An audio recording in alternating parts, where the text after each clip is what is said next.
जो तुम्हारी इच्छा हो वैसा ही करो। योग्य अयोग्य, पात्र कुपात्र तुम ही जानो। जिसे अमृत के योग्य समझो उसे अमृत दो, जिसे अपने सौंदर्य के योग्य समझो उसे अपने सौंदर्य का रसपान कराओ, और जिसे अपने योग्य समझो।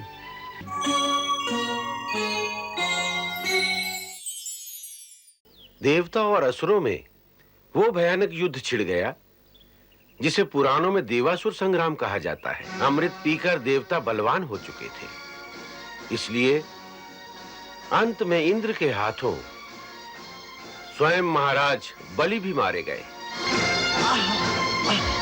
दैत्यों के गुरु शुक्राचार्य संजीवनी विद्या जानते थे, इसलिए युद्ध के पश्चात उन सब राक्षसों को जिनके सिर धड़ से अलग नहीं हुए थे, उन सबको शुक्राचार्य ने संजीवनी विद्या के द्वारा फिर से जीवित कर दिया।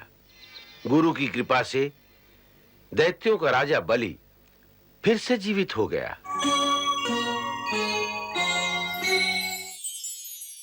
राजा बलि परम भक्त प्रहलाद के पौत्र थे और परम शूरवीर भी थे।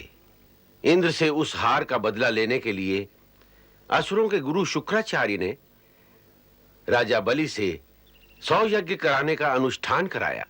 आपको बधाई हो कि आपका 99वां यज्ञ भी पूर्ण हो गया। यह सब आपकी कृपा से संभव हो सका है गुरुदेव। अब केवल एक यज्ञ रह गया है। यदि वो भी निर्विघ्न पूरा हो जाए तो आपके 100 यज्ञ पूरे हो जाएंगे और उसी समय इंद्रपद सर्वदा के लिए आपका हो जाएगा।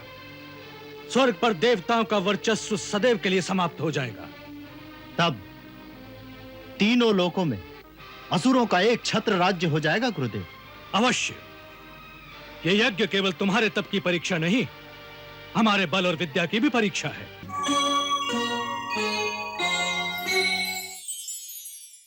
जो तुम्हारी इच्छा हो वैसा ही करो। योग्य अयोग्य, पात्र कुपात्र तुम ही जानो। जिसे अमृत के योग्य समझो उसे अमृत दो, जिसे अपने सौंदर्य के योग्य समझो उसे अपने सौंदर्य का रसपान कराओ, और जिसे अपने योग्य समझो उसे अपना आप सौंप दो।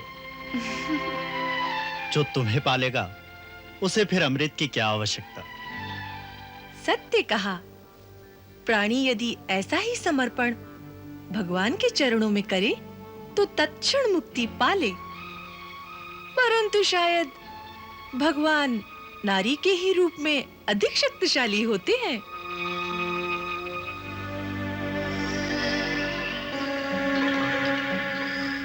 अच्छी बात है, अब मैं ही न्याय करूंगी।